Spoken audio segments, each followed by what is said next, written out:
Story of summation. Summation या कह लो sigma, इस साइन का खौफ तो बच्चों में बहुत होता है। इसका तो खौफ होता है। क्यों होता है भाई? ये तो बस एक सिंबल है। जैसे प्लस का सिंबल होता है, माइनस का होता है, डिवीज़न का होता है, मल्टीप्लिकेशन का होता है, ये भी एक सिंबल है। ये भी एक ऑपरेशन करता है कुछ। क्या ऑपरेशन करता है? जैसे मान लो अगर 1 को मुझे 2 में ऐड करना है, 2 को मुझे 3 में ऐड करना है, और ये मैं एक सीरीज़ बना रहा हूँ क्योंकि टर्म्स को मैं ऐड करते जा रहा हूँ, और मैं इस सीरीज़ को मान लो 10 तक ऐड करते जाता हूँ। अब इतना बड़ा एक्सप्रेशन लिखना पड़ रहा है मुझे, 1 2 3 4 5 6 7 8 9 10, इतना कुछ लिखना पड़ रहा है भाई। क्या इसको लिखने का कोई सिंपल तरीका हो सकता है? तो मुझे आइडिया आया कि मैं इसका जनरल टर्म लिखूं पहले। तो अगर मैं इसके एक टर्म को उठाऊं तो इसका जनरल टर्म क्या होगा? तो जनरल टर्म लिखने का लॉजिक बहुत सिंपल होता है। आपने फर्स्ट टर्म लिखना था तो आपने 1 लिख दिया, सेकेंड टर्म के लिए 2, थर्ड टर्म के लिए 3, फोर्थ टर्म के लिए 4। मान लो आपका ये जो सीक्वेंस चलता आ रहा है 1 2 3, अगर मैं आपसे पूछता कि बताओ इसमें फोर्थ टर्म क्या लिखना होगा, तो आप कहोगे सर फोर्थ टर्म तो फोर्थ नंबर का टर्म है, दैट्स वाई यहाँ पे 4 आएगा, 3 से एक ज़्यादा आएगा। तो अगर फोर्थ नंबर का टर्म था तो 4 आया, मतलब अगर n नंबर का टर्म होगा तो यहाँ पे क्या आएगा? n आएगा। सिंपल सी बात है, क्योंकि कॉन्सिक्यूटिव नंबर चल रहे हैं। तो जनरल टर्म इसी को बोलते हैं कि n या r नंबर पे कौन सा टर्म आ रहा होगा। तो जनरल टर्म हमारा मान लो यहाँ पे n हो गया। अब इस n, ये क्या है? tn, मतलब nth टर्म है। अगर मैं n की वैल्यू 1 रखूं तो मुझे t1 मिलेगा, दैट इज 1, और आपको दिख रहा होगा यहाँ 1 है। अगर मैं यहाँ n की जगह 2 रखूं तो मुझे t2 मिलेगा, दैट इज 2, जो कि यहाँ पे है। n की जगह पे मैं 3 रखूं तो मुझे t3 मिलेगा, दैट इज 3, जो कि यहाँ पे है। तो ऐसे ही n की जगह पे मैं n रखूंगा तो मुझे n मिल जाएगा। तो मुझे इन सभी टर्म्स को ऐड करते जाना है। इन सभी टर्म्स को ऐड ही तो करना है। कहाँ तक? t10 तक। तो 1 से लेके 10 तक मुझे टर्म्स को ऐड कराना है। अगर मैं इसको ऐसा लिख लेता tn, तो मुझे n की वैल्यू 1 से लेके 10 तक पुट करनी होगी इसमें। सही बात है ना भाई? n की वैल्यू 1 से लेके 10 तक पुट करनी है। तो मुझे एक दिमाग आया, कुछ क्यों ना मैं कोई ऐसा सिंबल बना लेता हूँ कि n 1 से 10 तक मैं उसमें लिख दूंगा और मैं tn लिख दूंगा, तो ये इसमें ऑटोमेटिक पुट होके ऐड करते हुए चला जाएगा। जैसे इंडस्ट्री में कोई मशीन काम करती है, 2-3 मशीन का सेटअप, वैसे ही तो मैंने आइडिया आया कि चलो मैं एक सिंबल बनाता हूँ समेशन, क्योंकि ये ऐड ही तो हो रहा है। तो मैंने एक सिंबल बनाया समेशन का। लेकिन मुझे समेशन में ऐड किसको करना है भाई? ऐड तो टर्म को किया जाता है। तो यस सर, हमें टर्म को ऐड करना है, यानी कि tn को। लेकिन tn को ऐड करना है अगर, तो कई सारे टर्म होंगे तभी तो ऐड होंगे। एक ही टर्म को कैसे ऐड करेंगे? हमें ये बताना पड़ेगा कि यहाँ t1 भी है, t2 भी है, t3 भी है, t4 भी है, लेके t10 तक है। तो मैं यहाँ पे एक जुगाड़ लगाता हूँ कि मैं n को 1 से लेके 10 तक भगा देता हूँ। n 1 से स्टार्ट होके 10 तक जाएगा, 1 से स्टार्ट होके 10 तक जाएगा। तो 1 से स्टार्ट होके 10 तक जाएगा और tn को ऐड करता जाएगा। तो जैसे ही n की वैल्यू 1 रखोगे, tn क्या बन गया? t1। समेशन का सिंबल है तो यहाँ पे सम करना पड़ेगा। फिर आपने n तो 1 से स्टार्ट किया, अब n इक्वल टू 2 भी आएगा, 3 भी आएगा, और कहाँ तक जाएगा? n इक्वल टू 10 तक, क्योंकि अपर लिमिट में कितना लिखा है? 10। तो ये T2 T3 ऐसा करते हुए T10 तक जाएगा। तो इसी को कहते हैं भाई सिंबल, मतलब समेशन सिग्मा का यही मतलब है, इससे ज़्यादा कुछ नहीं। बाकी काम तो तुम्हें अपने से करना पड़ेगा। जैसे अब मान लो ये 1 + 2 + 3 प्लस जो भी है T10 तक लिखा है 10 तक, तो इसका अब तुम्हें एक फॉर्मूला याद रखना होगा कि अगर 1 + 2 + 3 + 4 + 5 ऐसा n तक तुम्हें ऐड करना है, तो इसे बोलेंगे समेशन। यहाँ पे Tn क्या है, n के बराबर है ना। Tn = nth टर्म क्या है, n है, तो समेशन n, और n की वैल्यू कहाँ से कहाँ तक लाई करानी है, 1 से लेके n तक। तो इसको हम इस पूरे एक्सप्रेशन को ऐसा लिख सकते हैं, ये बोलो या ये बोलो, दोनों सेम बोलो, मतलब दोनों सेम है। सो इसका फॉर्मूला आता है n+1/2। ऐसे ही बच्चे इसका भी एक फॉर्मूला होता है 1², 2², 3², 4², ऐसा करके n² तक। तो इसका क्या फॉर्मूला होता है, इसे कैसे लिखेंगे, सम n जो है 1 से लेके n तक जाएगा, लेकिन अगर इसका मैं Tn पूछूं, Tn मतलब n नंबर पे कौन बैठा हुआ है, n नंबर पे n² बैठा हुआ है, तो यहाँ पे n² पे समेशन लगेगा। और इसको बोलो या ये बोलो, दोनों बात सेम है, ये दोनों सेम ही चीज़ है। तो इनका जो रिज़ल्ट आता है n+1 2n+1/6, ये आपको याद रखने हैं। ऐसे ही एक क्यूब का भी फॉर्मूला होता है 1³ 2³ 3³ 4³, ऐसा n³ तक। तो इसको हम लिखेंगे समेशन n = 1 से लेके n तक जाएंगे, और इसका भी एक रिज़ल्ट होता है n+1/2 का होल स्क्वायर। तो ये तो चलो सिंपल है, क्योंकि फर्स्ट वाले से काफ़ी हद तक मैच कर रहा है ये फॉर्मूला।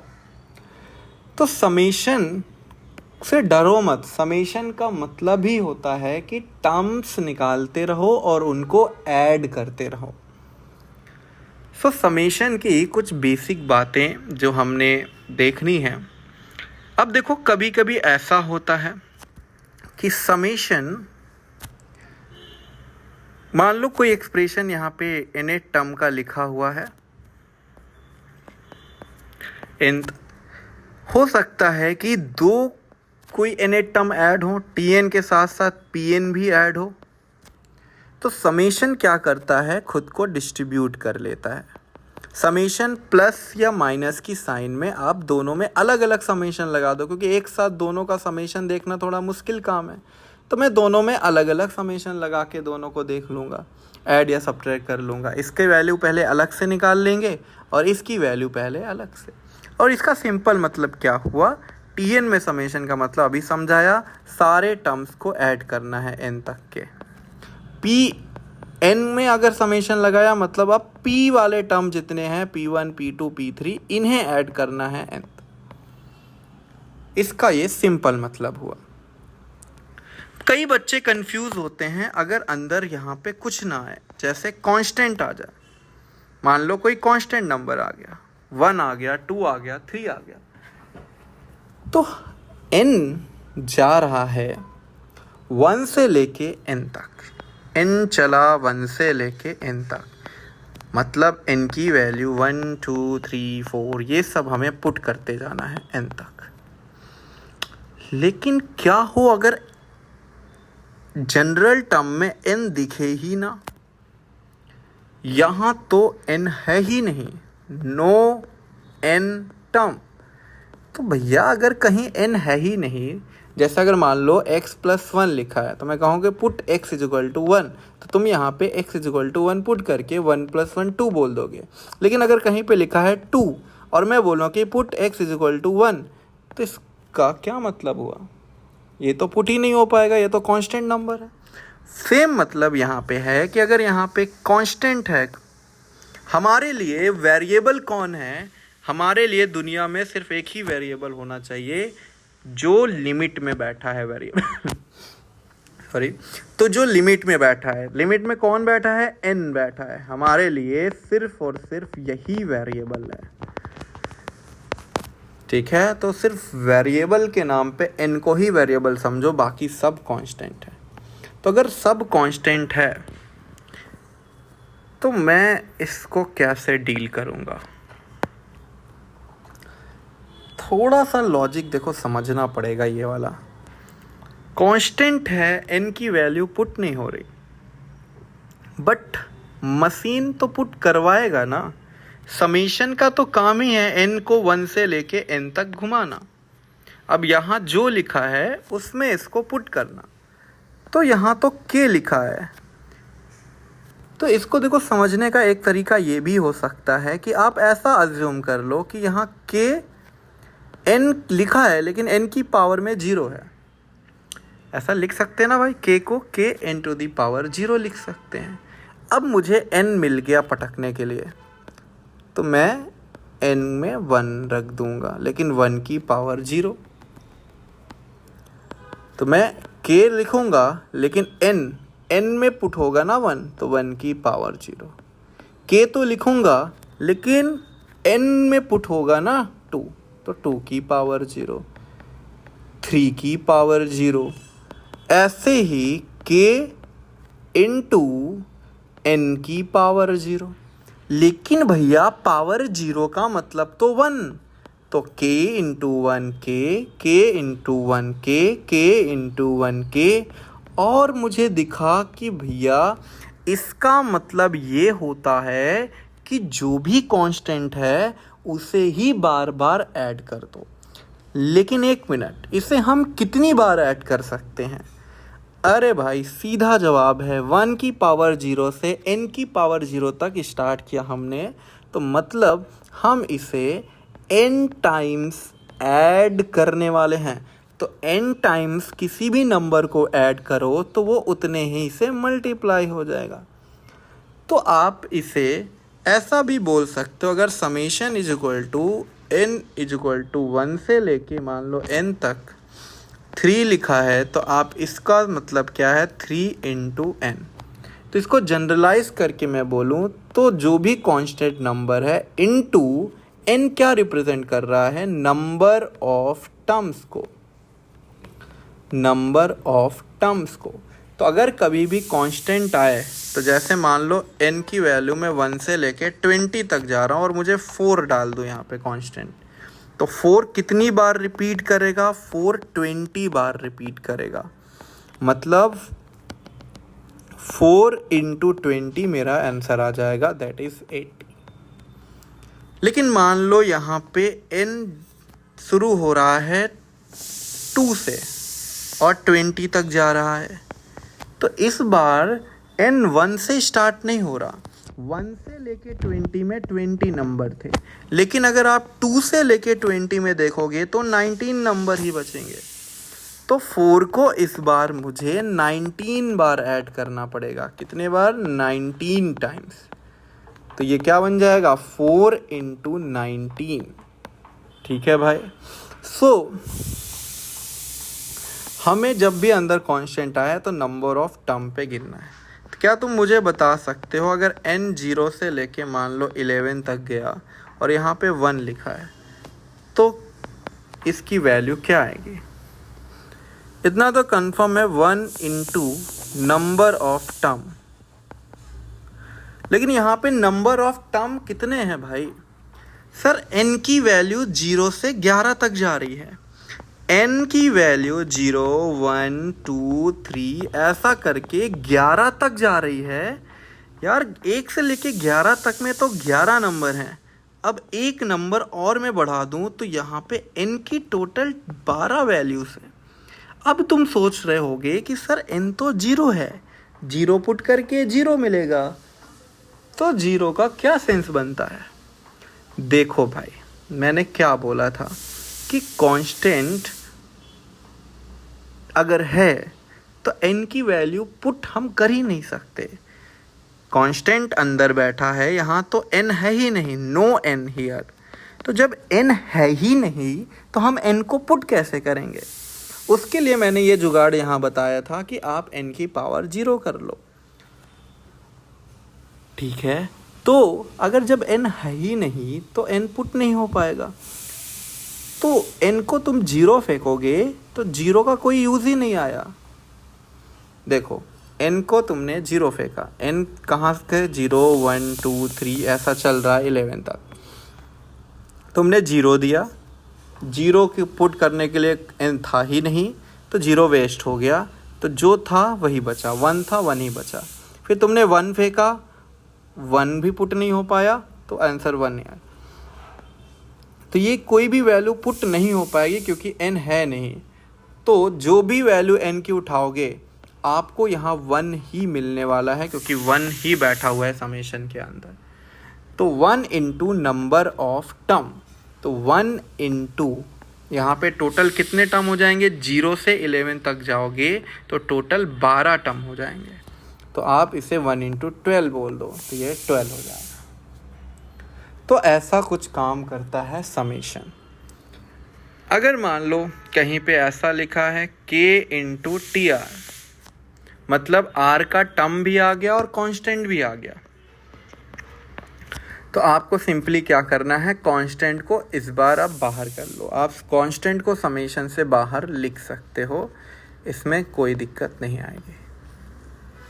तो आप ऐसा कुछ कर सकते हो। और भी ऐसी बहुत सी प्रॉपर्टीज़ हैं जो इन्हीं प्रॉपर्टीज़ से लिंक्ड है। जैसे मान लो मैं एक एग्ज़ाम्पल से समझाता हूँ। मान लो तुम्हें समेशन 3r + 5 दे के रखा है या 3n + 5 दे के रखा है, n की वैल्यू 1 से लेके 10 तक है। तो तुम क्या देखोगे, पहले ये डिस्ट्रीब्यूट वाली प्रॉपर्टी, कहाँ हमने बताया था ये डिस्ट्रीब्यूशन वाली प्रॉपर्टी,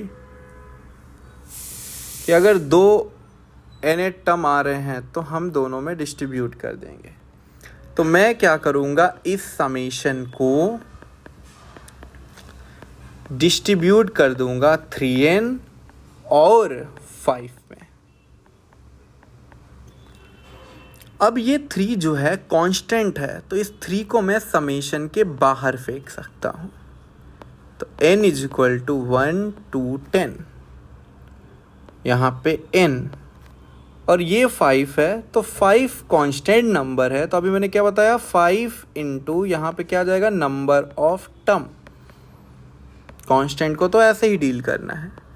तो 3 इंटू ये n = 1 से 10 का क्या मतलब हुआ, इसका हमें डायरेक्ट फॉर्मूला पता है। ये 1 से लेके n की वैल्यू पुट करते जाओगे तो 1 से लेके 10 तक का सम बता रहा है।